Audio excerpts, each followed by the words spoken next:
So we jump into the BLUELOCK versus U20 match, and there are a few things on the line. BLUELOCK trying to save themselves, U20 trying to prove they're not frauds, and Itoshi Rin versus Itoshi Sae. By the title of this video, you can guess which event we're focusing on, the legendary beef between the brothers. When I mean legendary, I mean this might be one of the best rivalries in the series. Your Batman and Jokers, your Spider-Man and Venom. The type of timing these two were on during the U20 match was something else. I'm gonna be honest though, it was mostly just one-sided with Rin hating his brother and Sae with not a care in the world, but that's what makes it extra entertaining. Their rivalries and matchup even fixed the animation and gave us this absolute cinema moment, so let's get ready to rumble, folks. We're going over the Rin and Sae highlights in the U20 to see which Itoshi really came out on top. The first time we see any of them in action is when a BLUELOCK's attack failed and the U20 gets possession, so of course they give it to Itoshi Sae. Now canonically, this is the first time we are seeing Sae in action, but he's been hyped up as the Duke Dennis of the BLUELOCK verse. Because I'm telling you, they really did their best to glaze Itoshi Sae, with people buying his merch, people coming to see him, the Huz taking pictures.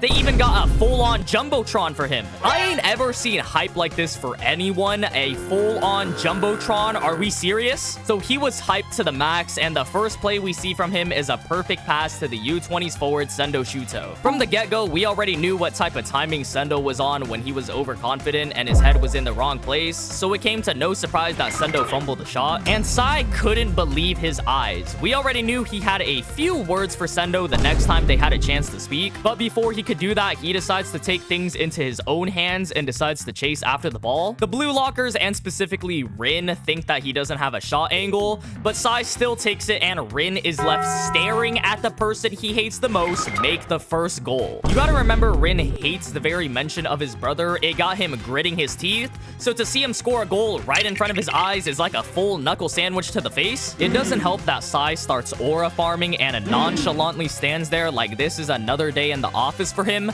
I'm telling you, the Duke Dennis of this verse. Literally like 5 minutes into the game and he's already living up to the hype. Scoring in front of his brother gotta put Sae at a 1-0 lead between them. You know, Rin is my favorite character, so it hurts to go down in the series so early, and it also doesn't help with Rin's corny dialogue following this. He's talking about some next 90 minutes he's gonna turn their cheers into whales, and this gotta be an original sentence. I don't think anyone in the world has said this before. I get the idea though, to not let the crowd get into your head, but we could have worded this any other way, Rin. But really, turning the cheering into crying? I just know he thought this was the toughest line ever. My goat, you're embarrassing me and the other Rin fans. Anyways, we don't get really other highlights besides Rin trying to copy Sae's shot and then failing. I'm not putting negative points for that. It was a good attempt, y'all, but fast forward a few minutes after Nagi scores his goal and we get the first showdown between the brothers. And yes, this is what we have been waiting for. Rin quite literally slides in front of Sae and tells him not even 30 minutes in and no hello. I'm gonna be honest, that is kind of cruel, Itoshi Sae. So of course, Rin is coming with vengeance, telling everyone this isn't a game for Sae,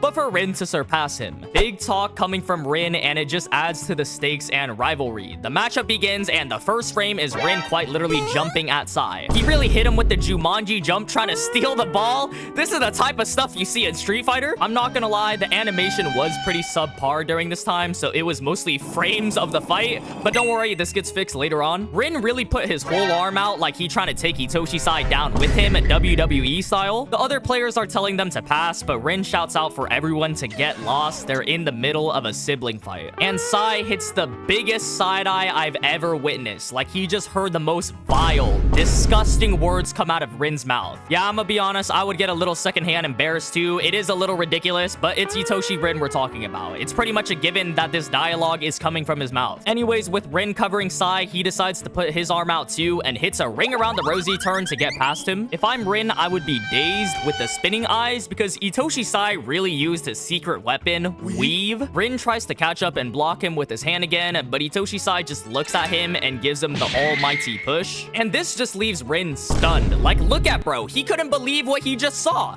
Even blind man Yukimiya saw this with front row seats. I could tell behind those glasses he couldn't believe it either. Itoshi Sae even took the time to drop some dialogue while demolishing Rin in the 1v1. Like, this guy Itoshi Sae doesn't even obey the laws of time. He didn't even finish his sentence until after he beat Rin. Yo, where is the ref? I don't even care about the almighty push. This guy somehow fit 230 words in a single 1v1. This gotta be some kind of cheat code. coat. All Rin can do is just stare at Sae, who is leaving him in the dust. At this point, we might be cooked. We already 0-2. However, even with Sae winning that 1v1, the U20 loses possession thanks to Nico, and now it's BLUELOCK's time to attack. None other than Shigiri is there flying in like Superman to get the ball upfield. That boy really running it up like he in Temple Run. But when he passes to Karasu, Itoshi Sae appears like the Mystic Man and kicks it away. This gotta be BLUELOCK's most overpowered weapon, teleportation, because we don't see him anywhere during this defense walking back. He just appears at the perfect time and the perfect place. Speaking of perfect time and perfect place though, Rin is here to catch the second ball from Itoshi Sae, and after a strong attempt of defense from Aiku, Itoshi Rin goes for the shot and scores the second goal for BLUELOCK, giving them the lead. Finally, we got some points on the board for Rin. I'm counting this because it was from Itoshi Sae's rebound. Before the last half ends, we get one more interaction. The U20 goes for a full-on attack to catch up, and eventually Sae has the last ball. So Isagi and Bachira pull up on him for the 1v2, and Itoshi Sae gotta get a card for this, because what the hell is this move?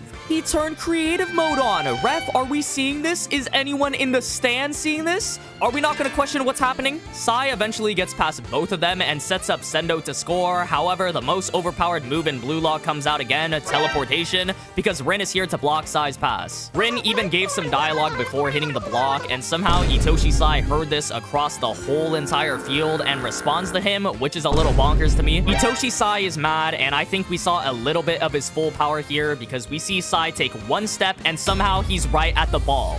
And he direct shoots it while it's falling, telling Rin he's a pain. Rin can't do anything but stare in defeat here because this was not according to his calculations. I'm not gonna lie, as a Rin fan too, I'm starting to feel defeated. I don't know if I can take Sae getting another point in the series. However, Ryu comes in with the clutch block, and I gotta personally thank Ryu's mom and dad, because if Ryu was 2 inches shorter, we would have been cooked. Honestly, I'm gonna give a point to both of them, making the score 3-2. Rin for blocking his pass, which would have been a goal, and Sae for even making the pass and getting a shot off in the first place. The halftime break begins, and Rin starts getting a blast from the past on what happened between him and Sae. Rin really looked up to his big bro and admired him. He was literally the reason why Rin played football in the first place, and you can just see how their brotherly relationship was close, with Rin saying that with Sae, he feels invincible, which makes Sae question him a little bit, saying that if he wasn't there, what would he do? But it's all fun and jokes right now. I've seen my fair share of anime though, and when you got a wholesome scene like this with a sunset, you just know something bad is about to happen. Sae leaves for Spain for 4 years, and when he comes back, Rin is happy, but Sae looks absolutely drained. What the hell did they even do to bro? This is like Gi-hun when he came back from the Squid Game. The manga makes this look even worse for bro because there is zero emotion in his eyes. And you can tell it affected Sae personally because he tells Rin that there are people more amazing than him, so he updated his dream to become the world's best midfielder. Rin doesn't take this lightly though, because the reason why he started playing was their shared dream of becoming the best strikers together. So he tells his brother that he's not the same one that he shared a dream with, which you can just tell this hurts Sae. This is the last thing he wants to hear, especially from his brother. There's a time and a place, Rin, come on, brother. They're both feeling hurt at this point, with one's dream being crushed and the other feeling like a failure, so Sae challenges him to a 1v1 with their dreams on the line. I'm not gonna count this 1v1, but Sae easily weeds him once again, and Rin is left wanting to quit. I've never seen someone mess up bro that badly that he wants to quit, but this guy, Itoshi Sae, just tells him to just do it, and that Rin disgusts him so much that he doesn't even want to look at him anymore. Yo, what? This just got serious real quick. The family dinner is about to be awkward, because how is it going this far, man? All of this results in Rin wanting to crush Sae with every fiber of his body, and we see the conclusion of all this beef,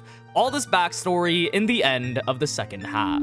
After both Shido and Barou score their respective goals, the score is 3-3 and the ball restarts with the U20's possession. Itoshi Sae once again has the ball, so everyone, including Rin, is on high alert trying to see where his pass would go. And honestly, this is the best play. I gotta give props. Legit, everything in this match was because of Itoshi Sae, so by having everyone try and shut down his passes, you pretty much won by default. However, Itoshi Sae says screw all of that and starts running and dribbling, and his aura turns on too. Oh my god, I'm starting to feel nervous for them now. You're telling me he wasn't trying this whole time and was still messing us up? Now he's only getting stronger? He even talking about how only the idiot idiots who can keep up will see what's next. And yeah, this got the boy sweating bullets. I cannot lie. Look at Isagi in this single frame. He looks like he just stumbled across the king of the curses or something. And we are seeing a movement, folks. If you watched Blue Lock Season 2 while it was airing, you know how generational seeing this movement was. Itoshi Sae starts soloing the Japan team, and it got Rin stressing. I ain't ever seen him make a face like this before.